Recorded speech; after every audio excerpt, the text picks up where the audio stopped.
Osmon bin Talha radhiyallohu anhu aytadilarki: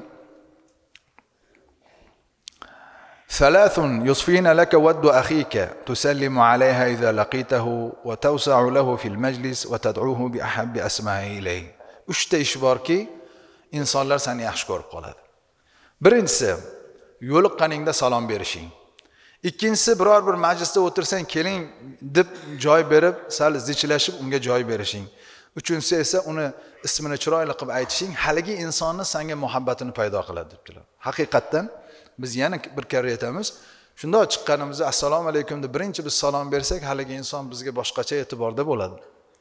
Agar bir majlisda, bir ehsondami, yig'indami yoki masjidda o'tiribsiz, bir inson qarab turibdi, kim oldida joy bor ekan deb turibdi, haligi insonga keling deb yoningizdan sal zichlashib joy bersangiz, haligi inson sizni tanimaydi. Siz ham uni tanimaysiz. Lekin shu ishingiz haligi insonga muhabbat paydo bo'ladi. Keladida rahmat deydi. Uchinchisi, agar tanigan insoningiz bo'lsa, ismini aytib, "O Ahmadjon, Muhammadjon keling" desangiz, haligi inson yana bir xursand bo'lib ketadi. Nimaga? Siz uni ismini chiroyli qilib aytdingiz. Payg'ambarimiz sollallohu alayhi vasallam siz va biz mo'min musulmonlarni ana shunday bir-birimiz bilan muhabbatda yashashligimizga targ'ib qiladilar. Salom berishlik azizlar sunnat, alik olish esa vojibdir. Salomning sunnatligini yuqorida bir qancha hadisdan ko'rdik. Endi alik olishlikni vojibligiga hujjatam va iza huyyitum bi tahiyyatin fahayyu bi ahsani minha aw rudduha.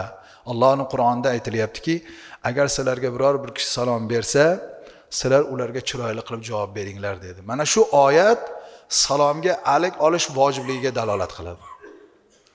Ba'zilar aytadi, salom bersak alik olmaydi deydi. Siz yaxshi gumonda bo'ling.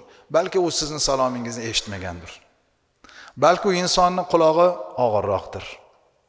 Keling, u sizni salomingiz kerak emas deb alik ham olmagandir. Lekin siz yutuqdasiz, u mag'lubiyatda bo'ladi. Chunki siz payg'ambar alayhissalomning sunnatlarini amalga oshirib tanimaganingizga assalomu alaykum dedingizmi, bo'ldi, yo'q bilan ishingiz bo'lmasin.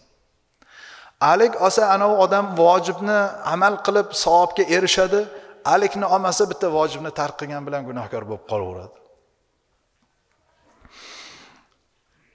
Agar jam bo'lib turgan kishilarga salom berilsa, ulardan ba'zilari alik olsalar, qolganlardan soqit bo'ladi. Mana shu jamoat o'tiribdi, bir ko'chada jamoatning oldidan o'tib ketyapsiz. Assalomu alaykum dedingiz. Shulardan bittasi olsa ham kifoya ekan, hammasini nomidan. Lekin hammasi salomga alik olishi bu savobni ko'payishiga sabab bo'ladi deb ulamolarimiz kitoblarida keltiribdilar.